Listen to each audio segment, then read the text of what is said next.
Hello everyone, chapter number 2 દ્રાવણોમાં આજે lecture number 19. Last વિડીયોમાં આપણે અસામાન્ય મોલર દળ અને વોન-ટોપ અવયવ આ વિશેની ચર્ચા કરી. આજે એના આધારિત થોડા એક્ઝામ્પલ જોઈશું. અહીંયા મેં એક એક્ઝામ્પલ લખ્યો છે. 25 ગ્રામ બેન્ઝીનમાં ઓગાળેલ 2 ગ્રામ બેન્ઝોઇક એસિડ. 25 ગ્રામ બેન્ઝીનમાં ઓગાળેલ એટલે કે બેન્ઝીન તમારો દ્રાવક છે અને એની અંદર શું ઓગાળ્યું છે 2 ગ્રામ બેન્ઝોઇક એસિડ, મતલબ બેન્ઝોઇક એસિડ તમારો દ્રાવ્ય છે. એ અંદર ઓગાળીએ તો ઠાર બિંદુમાં અવનયન 1.62 કેલ્વિન થાય છે. ઠાર બિંદુમાં અવનયન મતલબ ઠાર બિંદુમાં થતો ઘટાડો એટલે ડેલ્ટા પીએફ. બેન્ઝીન માટે કેએફ નું મૂલ્ય આપેલું છે 4.9 કેલ્વિન કિલોગ્રામ પ્રતિ મોલ. જો એસિડ દ્રાવણમાં દ્વિઅણુ એટલે કે બેન્ઝોઇક એસિડ દ્વિઅણુ એટલે કે ડાયમર બનાવતો હોય, મતલબ શું થશે અહીંયા એનું સુયોજન થશે. સુયોજન થઈ બેન્ઝોઇક એસિડના બે અણુ એક અણુ તરીકે વધશે. તો એસિડનું કેટલા ટકા સુયોજન થયું હશે? બેન્ઝોઇક એસિડનો આણ્વીય દળ 122 ગ્રામ પ્રતિ મોલ છે અને આણ્વીય દળ આપણે શોધી શકીએ છીએ. દરેકના પરમાણુ ભાર ખબર હોય તો એના પરથી આપણે આણ્વીય દળ શોધી શકીએ છીએ. ચલો રકમમાં જે આપી એના પરથી અહીંયા તાલીમમાં લખ્યું છે W1 મતલબ દ્રાવકનું વજન. આ તમારો દ્રાવક બેન્ઝીન, એનું વજન કેટલું છે 25 ગ્રામ. W2 દ્રાવ્યનું વજન કેટલા ગ્રામ? 2 ગ્રામ. આ 2 ગ્રામ બેન્ઝોઇક એસિડ. Kf કેટલા આપણો Kf તમારો 4.9 કેલ્વિન કિલોગ્રામ પ્રતિ મોલ અને ઠાર બિંદુ અવનયન ડેલ્ટા Tf 1.62 કેલ્વિન આપેલું છે. હવે આપણી પાસે સૂત્ર છે ડેલ્ટા Tf બરાબર I ગુણ્યા Kf ગુણ્યા m. ડેલ્ટા Tf કેટલો છે 1.62. I આપણે શોધવાનું આપણને ખબર નથી. Kf 4.9 અને મોલાલિટી, તો મોલાલિટી ને અહીંયા શોધી છે. મોલાલિટી બરાબર શોર્ટમાં સૂત્ર કયું છે? દ્રાવ્યના મોલ ભાગ્યા દ્રાવકનું દળ કિલોગ્રામમાં. આ એની વ્યાખ્યા પરથી છે. વ્યાખ્યા શું મોલાલિટીની? 1 કિલોગ્રામ દ્રાવકમાં ઓગળેલા દ્રાવ્યના મોલની સંખ્યાને એની શું કહેવાય? મોલાલિટી. એટલે વ્યાખ્યા પરથી સૂત્ર લખ્યું છે દ્રાવ્યના મોલ ભાગ્યા દ્રાવકનું દળ કિલોગ્રામ. અથવા મોલાલિટીનું પેલું સૂત્ર જે છે 1000 ગુણ્યા દ્રાવ્યનું વજન ભાગ્યા દ્રાવ્યનું આણ્વીય દળ ગુણ્યા દ્રાવકનું દળ ગ્રામમાં. એ પણ તમે વાપરી શકો છો. બરાબર? દ્રાવ્યના મોલ તો મોલ બરાબર વજન ભાગ્યા આણ્વીય દળ. બરાબર? દ્રાવ્ય કોણ તમારો? Benzoic acid. તેનું વજન કેટલું છે 2 ગ્રામ ભાગ્યાનું આણ્વીય દળ 122. 2 ભાગ્યા 122 કરશો તો તમારા મોલ મળશે 0.01639. આ મળ્યા મોલ. બે કિંમત મૂકી દીધી મોલ ભાગ્યા દ્રાવકનું દળ. તમારો દ્રાવક પણ બેન્ઝીન 25 ગ્રામમાં આપેલું છે. અહીંયા મેં કિલોગ્રામ લખ્યું છે તો 25 ગ્રામમાંથી કિલોગ્રામમાં ફેરવવો હોય તો 1000 વડે ભાગી નાખવાનું તો 0.025. અથવા તમારે જો 25 ગ્રામ લખવું હોય તો ઉપર 1000 વડે ગુણી દેવાનું તો પણ ચાલે. બંનેનો ભાગાકાર કરશો એટલે મોલાલિટી તમને મળી જશે. કેટલી? 0.6557. ઓકે, તો આ કિંમત આપણે અહીંયા મૂકી દઈશું મોલાલિટી જગ્યાએ 0.6557. હવે જે આઈના કરતા બનાવવો હોય તો આ બંને કિંમત આ બધું છેદમાં આવશે કોણ 1.62 ના બંને તો છેદમાં લખી દીધી. આનું સાદુરૂપ આપશો એટલે આની કિંમત મળે 0.5042. કેટલી મળે? 0.5042. આ મળે આપણને વોન-ટોપ અવયવ I. હવે પૂછ્યું છે કેટલા ટકા સુયોજન થયું હશે. તો આપણે સુયોજનાંશનું એક સૂત્ર જોયું હતું x બરાબર n * I - 1/1 - n. આ સૂત્ર આપણો ઉપયોગ કરી. જ્યાં n શું છે? સુયોજનથી જોડાતા અણુઓની સંખ્યા.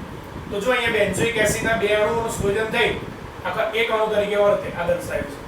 તો n શું છે? સુયોજનથી જોડાતા અણુઓની સંખ્યા.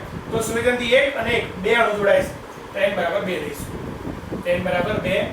I આપણે શોધ્યો 0.5042 - 1 ભાગ્યા 1 - n મતલબ 1 - 2. ચલો બે કૌંસમાં આ બે બાદબાકી કરશો એટલે -0.4958 મળશે. છેદમાં 1 માંથી 2 કરો બાદ -1 મળશે. ઉપર નીચે માઈનસ માઈનસ કેન્સલ. છેદમાં 1 છે એટલે 1 વડે બાકી કોઈ ફરક પડશે નહીં. સીધા બેનો ગુણાકાર 2 વડે એનો ગુણ નાખો તો 0.9916. આ 6 છે એટલે કાઢીને આગળ 2 લખી દીધો 0.992. હવે ટકામાં પૂછ્યું છે કેટલા ટકા સુયોજન થશે તો આપણે 100 વડે ગુણ દઈએ. 0.992 ગુણ્યા 100 કરો એટલે 99.2%. તો આ મળ્યું તમને સુયોજન ટકા. શું મળ્યું? સુયોજન ટકા. ખૂબ ખૂબ સરળ દાખલો છે, ધ્યાનથી જોઈ લો અને નોંધી લો, પછી આપણે બીજો એક્ઝામ્પલ જોઈએ. ચલો એક્ઝામ્પલ નંબર 2.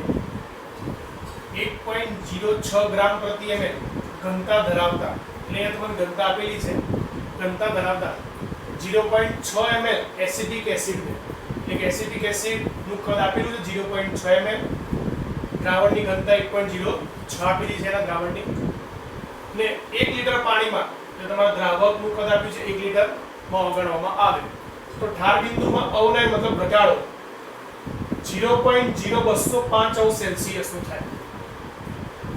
કેટલો? 0.0205 અંશ સેલ્સિયસ નો ઘટાડો નોંધવામાં આવે.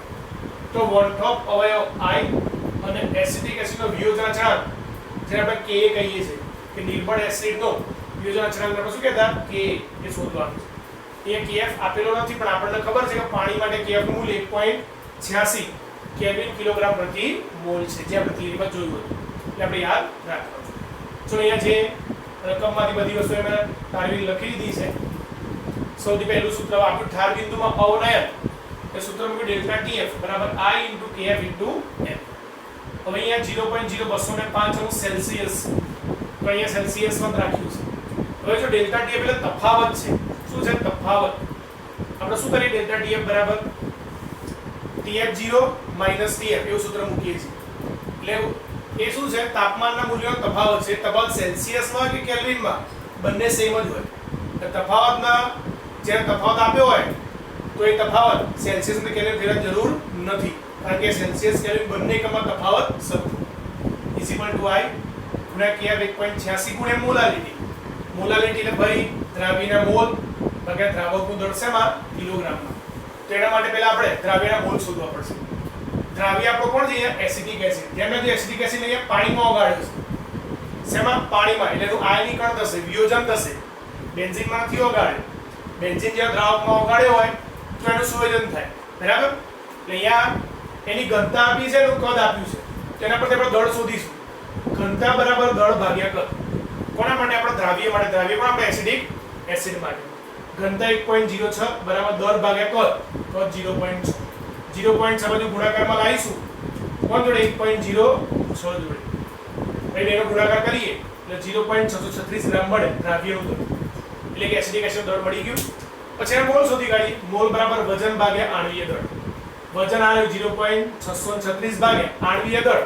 એસિડિક એસિડનું આણ્વીય દળ કેટલું છે? 60 ગ્રામ પ્રતિ મોલ. જે આપણે સરળતાથી શોધી શકીએ છીએ. બેનો ભાગાકાર કરીને આપણને મોલ મળી જાય 0.0106 મોલ મળે. ચલો ઉપરનો દ્રાવ્યના મોલ મળી ગયા. પણ દ્રાવકનું દળ કિલોગ્રામમાં. તો દ્રાવકનું કદ આપ્યું છે 1 લીટર પાણીમાં, બરાબર? તો પાણીની ઘનતા 1 ગ્રામ પ્રતિ ml હોવાના કારણે પાણીનું જે કદ થાય એ જ પાણીનું વજન થાય, કારણ કે પાણીની ઘનતા 1 છે. પાણીનું કદ 1 લીટર આપ્યું છે, મતલબ 1000 ml થાય. 1 લીટર બરાબર 1000 ml. તો જેટલા ml થાય એટલા જ ગ્રામ થાય, તો 1000 ગ્રામ એનું વજન થાય. અને કિલોગ્રામમાં ફેરવો તો 1000 ગ્રામ બરાબર 1 કિલોગ્રામ. તો દ્રાવકનું દળ પણ મળી ગયું 1 કિલોગ્રામ. કિંમતો આપણે અહીંયા મૂકી દઈશું. m બરાબર શું? દ્રાવ્યના મોલ ભાગ્યા દ્રાવકનું દળ. કેટલા મોલ આયા? 0.0106 ભાગ્યા દળ કેટલો આવ્યો? 1 કિલોગ્રામ. ઓકે, એક વડે ભાગે કોઈ ફરક પડતો નથી. આ બંને ટર્મ આ બધું છેદમાં લઈએ 0.0205 સાદું આપીશું તો આનું મૂલ્ય 1.0397 જેટલું મળશે. એપ્રોક્સિમેટલી આ મૂલ્ય 1.040 જેટલું લખી શકાય. આ આપણને મળ્યો. ચલો એના પરથી હવે આપણે શું કરીશું? આલ્ફા શોધીશું પહેલા. વિયોજન અંશ, કારણ કે આ વિયોજનની વાત છે. તો વિયોજન અંશ આલ્ફા બરાબર I - 1 / n - 1. તો I ની કિંમત આપણી પાસે છે જ. આ શોધીએ આપણે. 1.040 - 1 ભાગ્યા n - 1. n કેટલો? તો એસિડિક એસિડના જલીય દ્રવમાં આયનીકરણ થશે તો બે આયનો છૂટા પડશે. એક CH3COO- વત્તા H+. એટલે એની કિંમત અહીંયા કેટલી મૂકી? 2 - 1. 1.040 માંથી 1 જાય એટલે 0.040. 2 - 1 એટલે એટલે છેદમાં 1 લખો. ભાગવાનો કોઈ મતલબ રહેતો નથી, એટલે 0.040. આ મળે આપણને આલ્ફા 0.040. આનો ઉપયોગ કરીને આપણે શું શોધીશું? વિયોજન અચળાંક Ka શોધીશું. તો પહેલા આનું નોંધી લો, પછી આપણે આગળ દાખલો ગણીએ. દાખલો જો બાકી છે. ચલો હવે એસિડિક એસિડ છે. પાણીમાં વિયોજન થાય તેમાંથી CH3COO- અને H+ આયનો છૂટા પડે. હવે સંતુલનમાં આપણે શીખી ગયા હતા શરૂઆતની સાંદ્રતા અહીંયા છે એમાં મોલ પ્રતિ લિટર. મોલ પ્રતિ લિટર મતલબ મોલારિટી કહેવાય. શું કહેવાય? મોલારિટી. મોલ પ્રતિ લિટર. મોલ પ્રતિ શરૂઆતમાં સાંદ્રતા C છે. શરૂઆતમાં ફક્ત પ્રક્રિયક છે, દીપક બંધ નથી અને શરૂઆતની સાંદ્રતા બંનેની 0 0 છે. સંતુલને C માંથી સમજો કે આ C આલ્ફા જેટલો વપરાય. કેટલો વપરાયો? C આલ્ફા જેટલો. હવે જો આ 1 મોલ છે, આ 1 મોલ વપરાય સામે આ 1 મોલ બને, આ 1 મોલ બને. તો આ જેટલું વપરાય એટલું આ બંને બને. તો અહીંથી C આલ્ફા વપરાય તો સામે આ C આલ્ફા બને. બરાબર? હવે કેનું સૂત્ર આપણી પાસે હતું કે ભાઈ નિપજોની સાંદ્રતાનો ગુણાકાર ભાગ્યા પ્રક્રિયકની સાંદ્રતા. સૂત્ર મૂકી દીધું. સૂત્રમાં કિંમતો મૂકી દઈએ. નિપજોમાં CH3COO માઈનસ સાંદ્રતા કેટલી? C આલ્ફા ની. H પ્લસ ની પણ કેટલી? C આલ્ફા ની. ભાગ્યા CH3COO ની સાંદ્રતા કેટલી? C માઈનસ C આલ્ફા ની. C minus C alpha. C ગુણ્યા C એટલે C સ્ક્વેર, આલ્ફા ગુણ્યા આલ્ફા એટલે આલ્ફા સ્ક્વેર ભાગ્યા અહીંથી C કોમન કાઢ લઈએ તો પહેલા પદમાં કશું રહે 1 લખાય માઈનસ આલ્ફા. પછી અહીંયાથી એક C ઉડી જાય. આ એક C ગયો, એક C કાઢ નાખ્યો એટલે સ્ક્વેર કાઢ નાખ્યો. તો એક C વધ્યો ગુણ્યા alpha square upon 1 minus alpha. તો તમે ડાયરેક્ટ પણ આ સૂત્રનો સીધો ઉપયોગ કરી શકો છો કે A બરાબર C alpha square upon 1 minus alpha, જે આપણે 11મા ધોરણમાં જોયેલું છે. બસ C એટલે સાંદ્રતા. સાંદ્રતા શેમાં કીધું? મોલારિટીમાં. મોલારિટી એટલે મોલ પ્રતિ લિટર. તો આપણે આગળ મોલ શોધ્યા હતા કેટલા હતા? 0.0106 ભાગ્યા તમામ દ્રાવણનું કદ પણ આપ્યું 1 લિટર આપેલું છે ભાગ્યા 1 કરો કોઈ ફરક પડશે નહીં. એટલે જેટલા મોલ મળ્યા તે તમારી મોલારિટી 0.0106. કિંમત મૂકી દીધી અહીંયા C ની 0.0106 ગુણ્યા આલ્ફા સ્ક્વેર. તો આલ્ફા આપણે આગળ શોધ્યો તો 0.040 આખાનો સ્ક્વેર ભાગ્યા 1 માઈનસ આલ્ફા. આલ્ફાની કિંમત અહીંયા મૂકી સાદું આપશો આટલાનો અહીંયા સ્ક્વેર કરો ગુણ્યા કરો. આમાંથી આ બાદ કરો પછી બંનેનો ભાગાકાર કરશો તો તમારો એપ્રોક્સ 1.76 × 10 ની માઈનસ 5 મળશે. તો આ મળે તમારો વિયોજન અચળાંક કે 1.76 × 10 ની માઈનસ 5. ઓકે, તો બંને દાખલા વોલ્ટો અવયવ આધારિત હતા. સૂત્ર યાદ હોય તો સરળતાથી દાખલો ગણી શકો. તો બંને દાખલા નોંધી લો. આગળ આપણે MCQ બેઝ થોડા એક બે નાના એક્ઝામ્પલ જોઈએ. ચલો એક બે નાનો એક MCQ બેઝ દાખલો લખ્યો છે. આપેલ તાપમાન ફિક્સ છે બધા માટે. આપેલ તાપમાન નીચેનામાંથી કોનો અભિસરણ દબાણ સૌથી વધારે હશે? કોનો અભિસરણ દબાણ સૌથી વધારે હશે? એવું પણ પૂછી શકે કોનું સૌથી ઓછું હશે અથવા અભિસરણ દબાણના ચડતો કે ઉતરતા ક્રમમાં ગોઠવું. કોઈ પણ રીતે પ્રશ્ન પૂછી શકે. બરાબર? અહીંયા ત્રણ ઓપ્શન તમને આપેલા છે. 2 મોલર KCl, મોલારિટી છે. અહીંયા પણ 2 મોલર K2SO4 અને 2 મોલર Al2SO4 થ્રાઇસ. બરાબર? બધાની સાંદ્રતા સરખી છે. બધાની સાંદ્રતા કેટલી આપી છે? 2 મોલર આપેલી છે. એટલે બધાની મોલારિટી કેટલી છે? 2 છે બધા. ચલો સૂત્ર આપણી પાસે છે અભિસરણ દબાણનું π = I × CRT. C જગ્યાએ m પણ લખી શકાય. C એટલે સાંદ્રતા મોલારિટીમાં છે. બરાબર? તો જો દરેક માટે તમારો C કેવો છે? સરખો છે, બધામાં 2 છે. આ તો વાયુ અચળાંક છે, એ પણ બધા માટે સરખો અને આપેલા તાપમાને T પણ બધા માટે સરખો. એટલે આટલો ભાગ બધા માટે સરખો છે. તો તમારો જવાબ હશે ને પર આધાર રાખશે? I પર આધાર રાખશે. જેનું I નું મૂલ્ય વધારે એનો આ જવાબ કેવો હશે? મોટો હશે. મતલબ અભિસરણ દબાણ કેવો હશે? વધારે હશે. તો આપણે I શોધવાનો પ્રયત્ન કરીએ. પહેલું KCl છે. માની લઈએ કે આપણે 100% આયનીકરણ થાય છે તો બધી K+ અને Cl - છૂટા પડે. તો શરૂઆતમાં 1 મોલ છે. વિયોજન થયા પછી આના 1 ને 1 ટોટલ કેટલા મળે? 2. તો I નું આપણા સૂત્ર જોઈ ગયા હતા. સુયોજન કે વિયોજન પછીના કુલ મોલ ભાગ્યા પહેલાના કુલ. તો પછીના કેટલા છે? 2 ભાગ્યા 1. 2 ભાગ્યા 1 કેટલો મળ્યો? I 2 મળ્યો. તો એ મૂકી દઈએ. π = 2 ગુણ્યા CRT. સૂત્ર હતું ઉપર π = I ગુણ્યા શું છે? CRT. I બરાબર કેટલા મૂકે? 2 CRT. આ કિંમત એઝ ઇટ ઇઝ રાખી કેમ? બધામાં કોમન છે કિંમત. બરાબર? એટલે I ના મૂલ્ય પરથી આપણને ખબર પડી જશે. બીજામાં શોધીએ K2SO4. એનું પણ 100% આયનીકરણ થાય માની લઈએ. તેમાંથી 2K+ + SO4 2 માઈનસ. જો અહીંયાથી આ જે 2 છે આના વીજભાર પર જાય. SO4 ની પાછળ કશું નથી, એક કહેવાય તો એક અહીંયા આવે તો K+1 થાય. SO4 ની ઉપર -2 થાય પણ k કેટલા હતા 2 એટલે 2k પ્લસ તો SO4 2 માઈનસ ચલો શરૂઆતમાં 1 મોલ પછી વિયોજન પછી આ 2 અને આ 1 ટોટલ કેટલા 3 મોલ તો I નું સૂત્ર અહીં લખેલું છે શું છે કે બીજો પછી કેટલા 3 ભાગ્યા પહેલામાં કેટલા હતા 1 તો કેટલા હશે 3 pi = I CRT I ની કિંમત આવી 3 CRT તો આના કરતા કિંમત મોટી થઈ કારણ કે CRT ને 2 વડે ગુણીએ એના કરતા 3 વડે ગુણીએ એટલે આના કરતા કિંમત મોટી થાય એટલે આના કરતાનો અભિસંધાન પણ વધારે છે છેલ્લી વાત કરીએ Al2SO4 થ્રાઇસ એનું પણ 100% એની કરતા માની લઈએ તો Al ની ઉપર પ્લસ 3 આવે SO4 ની ઉપર -2 આવે આવી જ પર અહીં આવે આવી જ પર અહીં આવે પણ Al 2 હતા એટલે 2Al + 3 SO4 3 છે એટલે 3SO4 2 માઈનસ તો 3 ને 2 5 કુલ મોલ 5 થયા I બરાબર સંયોજન કે વિયોજન પછીના એટલે 5 ને પહેલાના 1 એટલે જવાબ કેટલો આવ્યો 5 તો pi = I CRT I બરાબર 5 મૂકી દઈએ તો 5 CRT મળ્યું તો અહીંયા 2 CRT હતો એટલે CRT ને 2 વડે ગુણીએ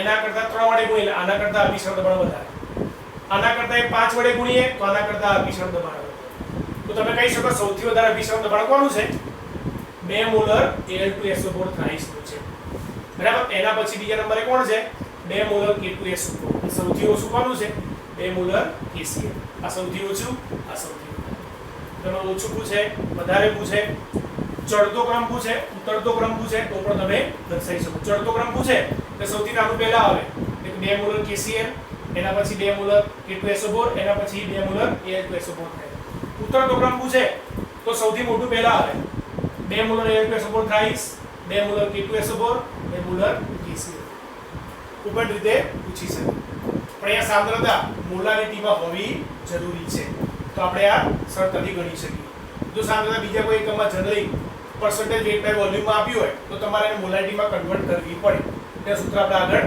જોઈ ગયા છે પછી આપણે સરળતાથી ગણી શકીએ કારણ કે એવું જરૂરી નથી કે બધા દાખલામાં એકલા I પર ડિપેન્ડ કરે અહીંયા મોલારિટી બધાની સરખી જ એટલા માટે સરખી ના હોય મોલારિટી અલગ અલગ હોય તો C પર પણ આધાર રાખે મોલારિટી પર પણ આધાર રાખે આ બે મૂલ્યો કોમન હશે બધા માટે ઓકે તો આપણે નોંધી લો અગત્યનો MCQ છે પછી બીજો એક નાનો એક્ઝામ્પલ જોઈએ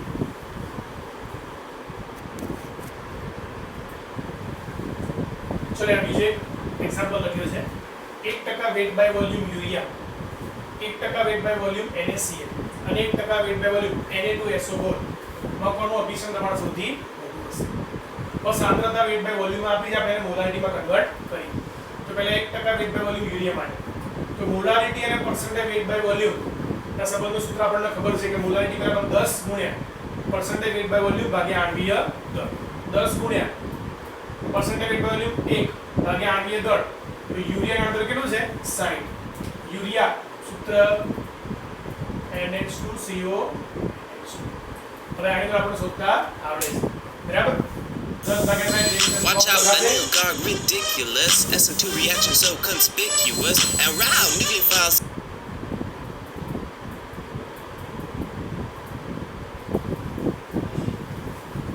10 ભાગ્યા 60 એક સસ્ટોસ લગાશે એટલે મોલારિટી એક સસ્ટોસ આવશે તો પાઈ બરાબર ICRT સૂત્ર આપણી પાસે છે તો I અહીંયા કેટલું તો યુરિયા નું વિયોજન કે સુયોજન થતું નથી એટલે તમે શરૂઆતમાં એક કણ લીધો હોય તો દ્રાવણમાં પણ એનો એક જ કણો હોય એટલે વિયોજન કે સુયોજન ના થાય એટલે સંખ્યા કણ 1 કહેવાય પાઈ બરાબર કેટલા આવશે 1 ગુણ્યા 1 છસ્માઉસ ગુણ્યા RT એટલે 1 છસ્માઉસ RT લખાય 1 ભાગ્યા ચલો 0.1666 એટલે 0.166 RT RTH ની લાગે કેમ બધામાં કોમન છે તો આગળની કિંમત જેની મોટી એનો અભિસરણ દબાણ મોટું NaCl માટે વાત કરી બરાબર ફરી મોલારિટી સૂત્ર એનું એ જ percentage weight by volume 1 ભાગ્યા 58.5 NaCl માં આની કેટલો 58.5 ઉપર નીચે બંને 10 વડે ભાગી નાખીએ તો અહીંયા 1 અને 5.85 તો ડાયરેક્ટ તમને સાદું આપી દેશો તો પણ ચાલશે બરાબર પછી કિંમત સીધી આ C ની મૂકી દેવાની ચલો I NaCl માં કેટલા આવશે આપણે Na+ અને Cl- એટલે વિયોજન પછી બે કણો અને વિયોજન પહેલા એક તો 2 ભાગ્યા 1 એટલે કેટલા આવે I બરાબર 2 હવે આપણને ખબર છે મેં સૂત્ર લખ્યું નથી તો 2 ગુણ્યા 1 ભાગ્યા 5.85 ગુણ્યા RT અથવા અહીંયા તમે આનું સાદું આપીને જે જવાબ મેળવ્યો હોય એ જવાબ તમે અહીંયા મૂકી શકો છો સીધો છે બરાબર અને કઈનો ગુણાકાર કરશો તો 0.3418 RT એટલો જવાબ આવશે ચલો Na2SO4 માટે મોલારિટીમાં કન્વર્ટ કરવા સૂત્ર મૂક્યું એનું આંતર કેટલું 142 હવે 10 વડે ઉપર નીચે ભાગી નાખીએ તો કેટલા થાય 1/14.2 અથવા ડાયરેક્ટ તમે આનું સાદું કાપી જે જવાબ આવે લખી શકો છો ચલા માટે I તો Na2SO4 માં કેટલા કણો છૂટા પડે 2 Na પ્લસ છૂટા પડે અને એક SO4 2 માઈનસ છૂટા પડે 2 Na પ્લસ વત્તા SO4 2 માઈનસ તો ટોટલ 2 ને કેટલા કણો છૂટા પડે 3 કણો છૂટા પડે તો વિયોજન પછી 3 ને પહેલા 1 3 ભાગ્યા 1 એટલે કેટલા આવે 3 ગુણ્યા અહીંયા તમારું જે સાદુરૂપ આવે અથવા મેં લખ્યું છે ગુણ્યા RT તો આ જવાબ આવશે 0.211 ગુણ્યા RT તો તમારે જોઈ લેવાનું કે આ જે આગળ જવાબ લખે છે RT ની આગળ ગુણાકારમાં કિંમત એમાં કઈ કિંમત સૌથી મોટી છે જે કિંમત સૌથી મોટી હોય એનો જવાબ મોટો આવશે તો બધા 0 પોઈન્ટ છે 0.34 સૌથી મોટો છે બરાબર એટલે સૌથી વધુ અભિસરણ દબાણ કોનું હશે और ધ્યાન રાખજો કે પરસેન્ટેજ વેટ બાય વોલ્યુમમાં સાંદ્રતા આપી હતી એને આપણે મોલારિટીમાં ફેરવી એટલે હવે અભિસરણ દબાણનો આધાર કેટલી વસ્તુ પર I અને C બંને પર હોય એટલે I અને મોલારિટી બંને પર આધાર રાખે સૌથી વધારે આનું બીજા નંબરે કોનો હશે Na2SO4 0.211 અને ત્રીજા નંબરે કોનો 0.186 એટલે કે ઓકે તો આપણે આ લેક્ચર પૂરું કરીએ છીએ આ સાથે આપણું ચેપ્ટર નંબર 2 પણ પૂર્ણ થાય છે